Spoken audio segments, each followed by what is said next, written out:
Attorney Wamil. Ano ang masasabi niyo naman doon, Attorney? Again, ulitin ko na naman, Care, maling-mali yun, ano? Kasi hindi dapat nakikihalubilo or uh, chikahan, for a lack of a better term, yung senator dun sa testigo. Hindi dapat siya nagtatanong sa testigo kasi trabaho ng mga abogado yon nung respondent at ng prosecution. Ang tungkulin ng isang senator judge is makinig dun sa mga argumento ng bawat panig at timbangin kung sino yung mas nasa tama.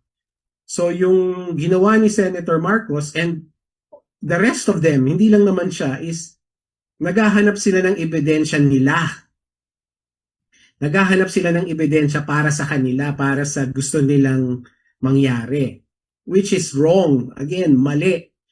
So yung palitan na yun, mali yun, obviously, pero nagbunga yun sa kamalian na ginagawa ng mga senators na dito sa impeachment trial. So, maling talaga.